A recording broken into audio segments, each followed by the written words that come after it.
Hello friends, மகாநதியில இன்னைக்கு என்ன highlight பார்க்கலாமா? நம்ம விஜய் வந்து அப்படியே வீட்டை விட்டு இறங்கி காவேரியோட வீட்டை விட்டு இறங்கி போகிறாருங்க. போயிட்டு அந்த காரில் உட்காந்துன்னு அப்படியே கார் ஓட்டும் போது என்னதான் அவன் நினச்சின்னு இருக்கிறான், என்னென்னா பார்த்தா பைத்தியக்கார மாதிரி நினச்சின்னு இருக்கிறாளா?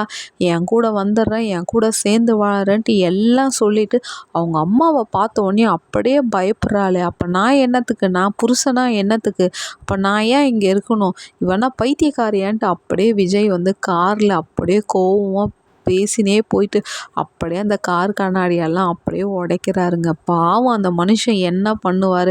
காவேரி வந்துருவா, சேர்ந்து வாழலாம், குட்டி பாப்பாவோடு இருக்கலான்ட்டு பார்த்தா காவேரி இந்த மாதிரி ஒரு டை அடிச்சிட்டாங்கங்க. அவங்க அம்மாவுக்கு பயந்துக்குன்னு என்ன பண்ண போகிறாரு? காவேரி இல்லாத வாழ்க்கை இன்னும் வெறுமையாக இருக்க போதா, இல்லை காவேரியை கன்வின்ஸ் பண்ணி சேர்ந்து வாழ போகிறாருன்னே தெரியலங்க. காவேரி வந்து இவ்வளோ ஸ்ட்ரிக்டாக சொல்லிடுச்சு, உன் கூட நான் சேர்ந்து வாழ மாட்டேன்ட்டு. விஜய்க்கு அதே ரொம்ப ஃபீலிங்காக ஆயிடுச்சுங்க. லைக் பண்ணி சப்போர்ட் பண்ணுங்கள்.